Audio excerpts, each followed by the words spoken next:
মিয়া মিয়া মিয়া মানে মিয়া শব্দটোৰ কাৰণে আজিকালি কোনো ফেচবুক হোক বা যিকোনো সোশ্যাল মিডিয়া এপ হোক আমি যাবই নোৱাৰো মিয়া শব্দটোক লৈ ইমান বিতৰ্ক হৈ আছে আৰু এই মিয়া খেদাৰ কাৰণে কিছুমান যে জাতীয় সংগঠন আহিছে যদি ক'বলৈ যাওঁ কখয় নাজানে তথাপি ভুল নহ'ব কাৰণ যিসকল ব্যক্তি আইন নাজানে সেইসকল ব্যক্তি কেনেকৈ এটা সংগঠনৰ সদস্য হ'ব পাৰে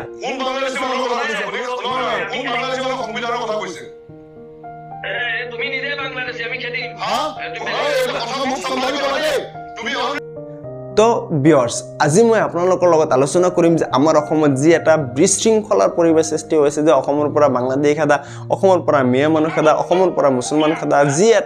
এটা জাতিক টাৰ্গেট কৰি যি ধ্বংসলীলা হৈ আছে ইয়াৰ বিষয়ে আজি আপোনালোকৰ লগত এটা সৰুছে আলোচনা কৰিম তো ভিডিওটো ভালদৰে চাব ভাল লাগিলে লাইক কৰি দিব এতিয়া চাওক আমাৰ অসমৰ পৰা যিসমূহ মানুহক অবৈধ বুলি খেদি পঠোৱা হৈছে সেই সকল মানুহক অসমলৈ আহিব দিছিল কোনে এক নম্বৰ কোৱেশ্চন যদি সিহঁতে অসমৰ বেৰিগেটটো পাৰ কৰি আহিছিল তেতিয়াহ'লে সিহঁতক নথিপত্ৰ কোনে দিছিল দুই নম্বৰ কোৱেশ্চন নথিপত্ৰটো চৰকাৰে দিছিল এটা মই যদি আধাৰ কাৰ্ড মই যদি কওঁ পান কাৰ্ড মই যদি কওঁ ড্ৰাইভিং লাইসেন্স মই যদি কওঁ জন্ম সাৰ্টিফিকেট মই যদি কওঁ ভোটাৰ কাৰ্ড এইবোৰ নথিপত্ৰ কোনে দিছিল নিশ্চয় অসম চৰকাৰে দিছিল তেতিয়াহ'লে আপোনালোকৰ সিস্টেমত নিশ্চয় কিবা ভুল আছে তো এই সকল কাগজ পাতি শুদ্ধ কাগজ পাতি থকা সত্ত্বেও এনআৰসি থকা সত্ত্বেও আপোনালোকে সিহঁতক বাংলাদেশী বুলি কেনেকৈ কয় এইটোৰ ওপৰত মন্তব্য কৰি গুৱাহাটী হাইকোৰ্টে এটা মন্তব্য দিছিল যে যদি 1971 চনৰ পিছত অহা সকলো ব্যক্তি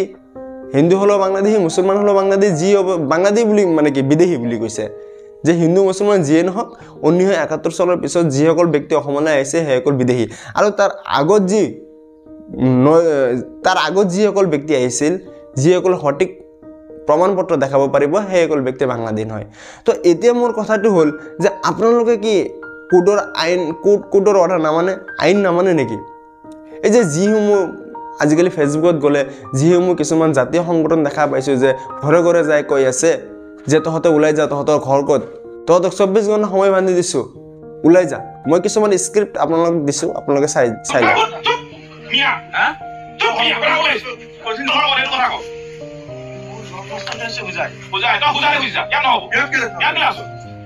তো ঘৰ বুজাই লাগে তোক মই 24 ঘণ্টা সময় দিছো 24 ঘণ্টা সময় দিছো এই ডেন খালি কৰি ইয়াৰ বুজালে যাব লাগিব অৱস্থা বেয়া কৰি দিম কিন্তু নহলে অতি জোক আহিছে চলে লাগে যা ইয়াৰ নহব বুজনি অকমান মুছলে তত মিয়াৰ দবদবনি কোনো কাৰণতে নচলিব মানে নচলিব শুনিলি নহয় কি কলো শুনিলি নাই নচলিব মানে নচলিব বুজনি অকমান মিয়াৰ দবদবনি এই সক যিসমূহ বস্তু লিখি কৈছে যে তহঁতক গুৰু পিটা পিটিম বেতানি গুৰু পিটা পিটিম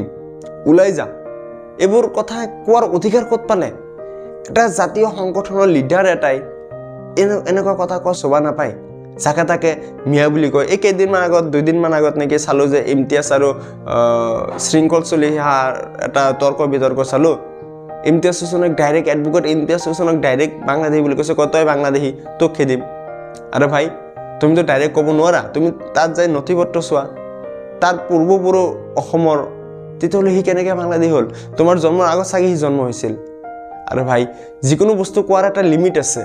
তো চাওক এতিয়া আপোনালোকে যিকোনো ৰাজনৈতিক নেতাই হওক বা যিকোনো এটা দলৰ পৰা সাপোৰ্ট পাই মিয়াসকলক এনেকৈ অত্যাচাৰ যে কৰি আছে ইয়াৰ কিন্তু পৰিণাম বহুতে ভয়ানক হ'বলৈ গৈ আছে আপোনালোকে অসমখনক এটা বিশৃংখলা কৰি তুলিছে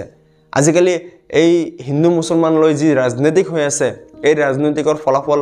ভাল নহ'ব কাৰণ এই ৰাজনৈতিকৰ ফলাফল একদম বেয়া হ'বলৈ ধৰিছে যদি মিয়াসকলক অসমৰ পৰা খেদি পঠাই দিয়ে আপোনালোকে কি ভাবিছে যে অসম উন্নত হৈ যাব নেকি অসমৰ ভূমিখিনি অসমৰ মাটিখিনি কাৰোবাৰ বেলেগক দি দিছে আপোনালোকে সেইটো চিন্তা কৰক অসমৰ পৰা মাটি উলিয়াই পিনে মানুহৰ উচ্ছেদ কৰি পিনে ঘৰ দুৱাৰ ভাঙি দি পিনে কোনোবা এটা কোম্পানী নামত লিখি দিছে মাটিখিনি এইখিনিক আপোনালোকে প্ৰটেষ্ট কৰক আজি যদি অসমত খেতি বাৰী কৰা নহয় আজি যদি অসমত কাম কৰা মানুহ নাথাকে আজি যদি অসমত শস্য উৎপাদন নহয় তেতিয়াহ'লে সব বস্তুৰ ওপৰত দাম বাঢ়ি যাব আৰু আপোনালোকৰ 1 টকাৰ জাগাত 5 টকাকৈ টেক্স ভৰিব লাগিব তেতিয়া আপোনালোকৰ কি অৱস্থা হ'ব আজিকালি কেইদিনমান আগত শুনা পাইছে যে বাইকৰো টোল গেট লাগে তাৰ মানে কি টেক্সৰ ওপৰত টেক্স জাপি দি আছে আপোনালোকে এইবোৰ বস্তু কমন সেন্স অলপতো বুজিব লাগে ন তো এতিয়া চাওক মিয়াসকল মেইন ইস্যু নহয় মেইন ইস্যু বেলেগ আপোনালোকে চিন্তা কৰক এই বেলেগ ইস্যুটোক ডাইভৰ্স কৰিবৰ কাৰণে এই মিয়া ইস্যুটো আপোনালোকৰ ওচৰত জাপি দিছে তো আপোনালোকে নিশ্চয় বুজি পাই নিশ্চয় শিক্ষিত মানুহ আপোনালোকে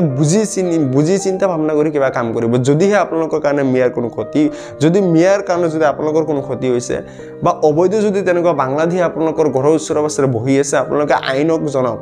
থানা আছে পুলিচ আছে আপোনাৰ ডিসি আছে সেই সময়ত আইনি মানুহক জনাওক আইনি মানুহ আহি ইহঁতক ভাল তদন্ত কৰি ইহঁতক যদি আচলতে বাংলাদেশত পঠাই দিব আৰু এইবোৰ কামত আমি হেল্প কৰিম কিন্তু গুণ্ডাগিৰি কাম অবৈধ মানে একদম কুশৃংখলা কাম এইবোৰ কাম নকৰিব এইবোৰ বহুত বেয়া বস্তু ধন্যবাদ